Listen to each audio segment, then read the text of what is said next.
All right. Hello and welcome to another Capo live update. I'm the director and producer of Capo. For those of you who might be tuning in for the first time, the reason that I'm doing this is to just to keep people updated with the project of this feature film titled Capo, and just give people an insight into what's happening, what's being created up to date, and more importantly, give as much information as possible to people who do have the potential to get involved. We are, of course, raising finance for this at the moment. So if you are interested in hearing more about that, you're more than welcome to reach out. But this is today, I'm going to be covering off on something that actually occurred probably about like 2 or 3 months ago, which is I just want to uh, touch on because it's actually really critical to the project, and it actually gave me a lot of food for thought. And it was essentially, I was just asked like point blank, like, I'm talking about the film, I'm talking about the story, I'm talking about the commercial opportunity, all those, all that great stuff. But it was a really simple note that was made by someone. All they asked was, what makes this film different?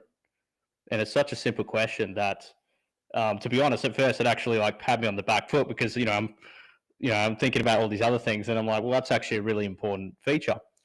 Even if you are to purely distill a film into a commodity, which I don't necessarily want to do, and that's probably a topic for another live stream. But at the end of the day, it is a product. It is a commercial product, at least in some part.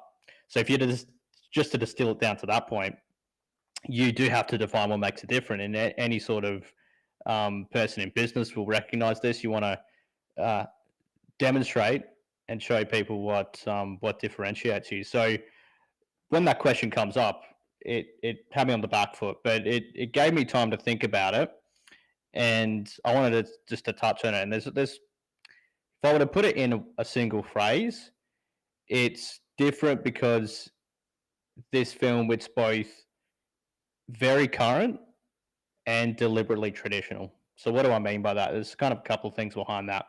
If I talk about the traditional side of things, it won't be a surprise to anyone who knows me or my background where the traditional part comes from. So De Capo is drawing upon a really rich history of cinema. So when I first fell in love with film and movie making, it was at a really young age, and it wasn't. It was like many other people. I would watch films, and you sort of it's an escapism. You sort of there's an excitement to it, and there's a thrill to it, which is hard to put my finger on, but it is what makes um, movie making and cinema really transformative. And it wasn't until I got a little bit older, sort of in my teenage years, when I stumbled upon some really great films and some really great film directors, and you go down the rabbit hole of watching, all sorts of different films. So for me, that was, a big sort of, you know, gateway drug, if you want to call it, was, Stanley Kubrick, which, I still um, hold and regard as one of the greatest filmmakers of all time, and Scorsese and Orson Welles and Francis Ford Coppola. And I remember, you know, especially must have been around 16, 17, and watching like a series of these different films. And like I said, going down the rabbit hole. And it was at that point that I realized that, cinema has the potential and has achieved that level of being raised to the level of art. It's been called the seventh art form. So it not only is a new art form in itself, and not new anymore, but at the time was a new art form, but is also drawing upon each and every other art form before it, and is, in my mind, a like an amalgamation of all those different art forms, which is, one of the reasons why it's so great. So when I say that, the capo and the film we're making is traditional, it's drawing upon this history of cinema that's been there for over a century, and I'm really honored to be doing that. So that's where the traditional part comes from. And when I say it's current, it's not. I don't want it just to be this nostalgia trip of um, you know ham-handed references to other films. It's traditional, but it's current in the sense of what this film speaks to is a very, I suppose, urgent and global crisis, which a lot of people recognize, which is a crisis of meaning, or a crisis of purposelessness, a lack of purpose, let's say. And it shows up in many realms. It shows up in a lot of conflicts.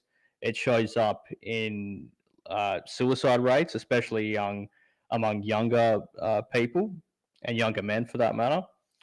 And these are the symptoms of something that's broken. So what this film speaks to, it's not an answer to all these questions by any means, but what it's offering is giving people a chance to explore these ideas, and not to preach, but to really offer a challenge. And it's honestly a really humble challenge, just to sit with those ideas. And you know nowadays our media consumption, whether it be film, whether it be the media you're consuming on your phone day to day and hour by hour for some people, it, it this film is not merely just to entertain; it's to provide a platform, or a means to uh, explore these challenges, these problems, in a way that's immersing, like you're immersed in the problems of the characters. In this case, it's Alexander, who's the main character. So, to come back to the initial question that sparked all this, what makes this film different?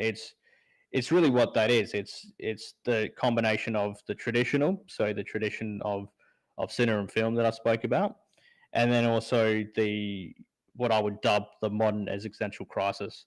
So it's merging those two together, and it's not necessarily a comforting film, but it's definitely an entertaining one, and it's definitely a thought provoking one. So that's really what we want to provide people at the end of the day, because we can get entertainment in so many different forms. It's at the tip of our fingers. So film is really evolving into something else. It's people, I think, are recognizing it's a different experience. And even the types of films that we watch, there can be a distinction made. You might recall, God, it's probably a decade ago now, that Martin Scorsese got into some hot water. Well, tongue in cheek hot water, of describing certain films as more like theme parks than the types of films he would make. I would much rather sit myself in the latter bucket, and that's what Capo is aiming to. Uh, the area it's looking to sit is in that uh, tradition of cinema as an art form. So I hope that makes sense to you. When you're wondering, what makes this film different, remember what those words were. Um, there'll be more live updates to come. There's a lot of exciting things happening, especially this week, which I'm looking forward to updating you on. And like I said at the head of this, if you're looking to learn more about the project beyond what you're seeing on these lives, you're welcome to reach out to me. I'm more than happy to talk on that.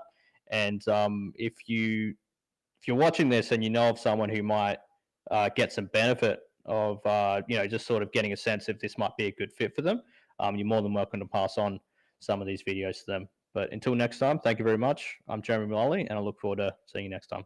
Thanks.